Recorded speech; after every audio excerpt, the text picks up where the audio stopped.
What's up, guys? In this video, an update on this past weekend's UFC 284 fiasco and an update on the Road to $500 challenge. Let's go.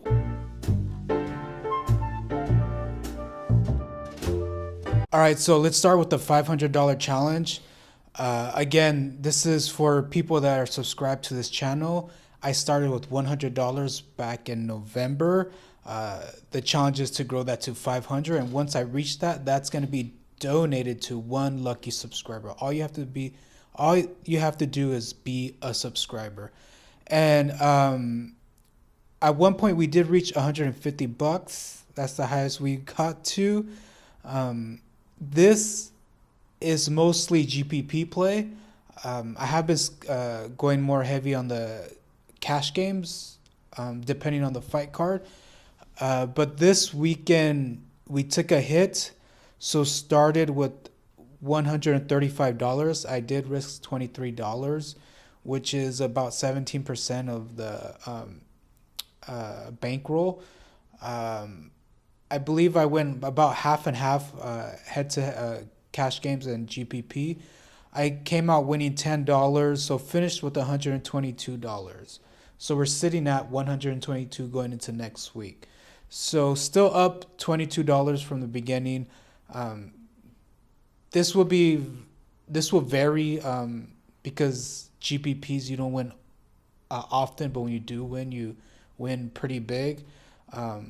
Case in point, this week I went from the January 14th. I went from $68 to $150 because I placed like in 5th place or something like that in one of the tournaments. Hoping for another one of those. So, but the good thing about this is as we're learning about how to play most profitable.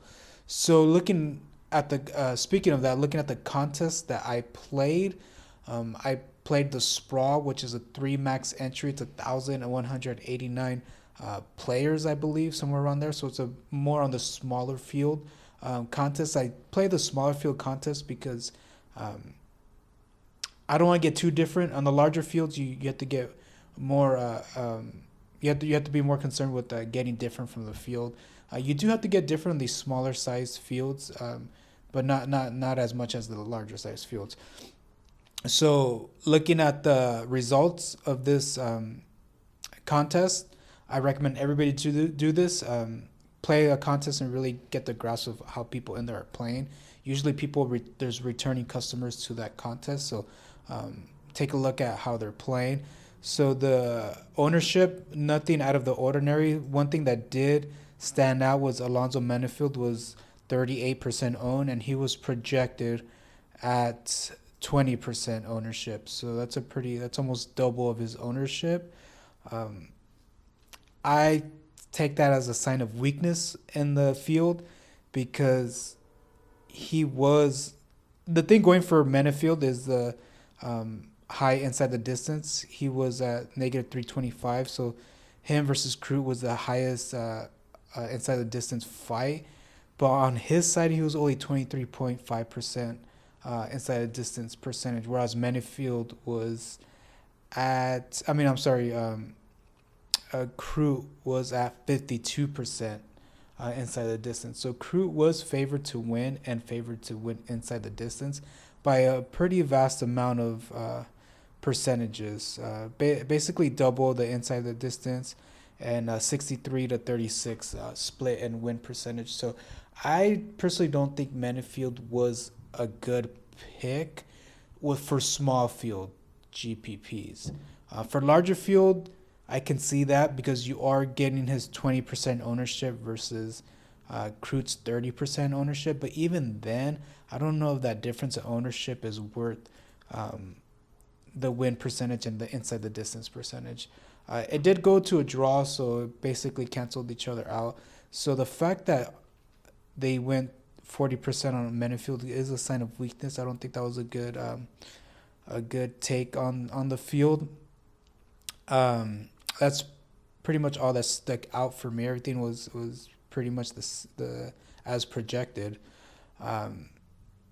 Going to the winning lineup of the tournament, We had Jack Della Maddalena, uh, both Rodriguez's, the Brazilian and the Mexican, Justin Tafa, Kulibao, and Alexander Volkanovski. That was the winning lineup. Um, my three lineups, they basically had a core of Builder, Kulibao, Tafa, and Kroot. Um, the Tafa, Kulibao, and Builder, in a sense, was decent because all three of those guys won. But the Kroot really messed me up because he did lose. He lost to who did Kroot lose to? He lost to Parker Porter, was it? Did he? Yeah, he did lose, right? If I'm not mistaken, Jimmy Kroot lost. Man, why am I blanking out here? Let's see. Jimmy Kroot.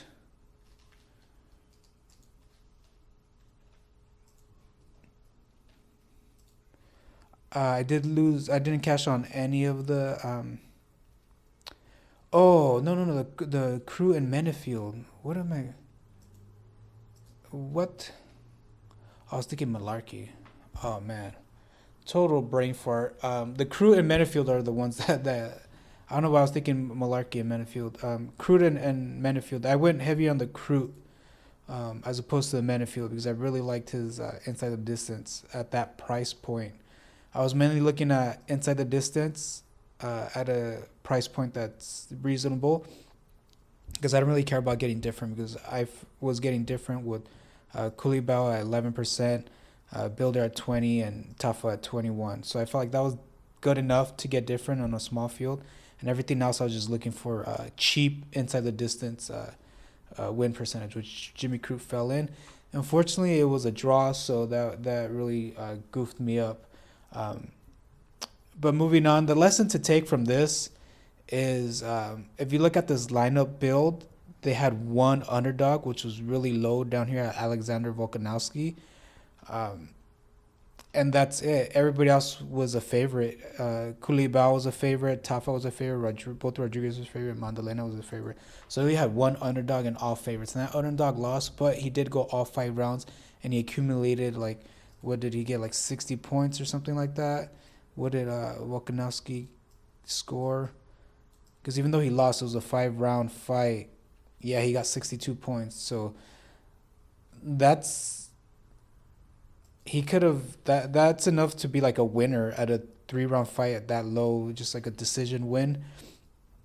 So that's a learning lesson there is when there's a 5-round fight and it looks like it's going to go all 5 rounds. I know the numbers didn't project it, but being an MMA fan, you kind of suspect that Volkanovski is a tough mother effer and he was going to last all 5 of those rounds.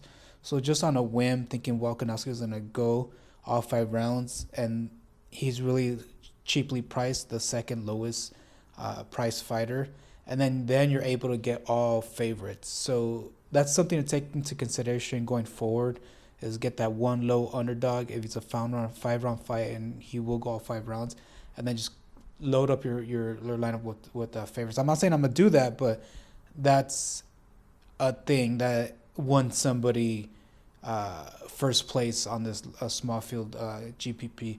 So I'm gonna cut it there. I'm gonna keep going with that $500. I'll eventually get it, and I will eventually give it to somebody.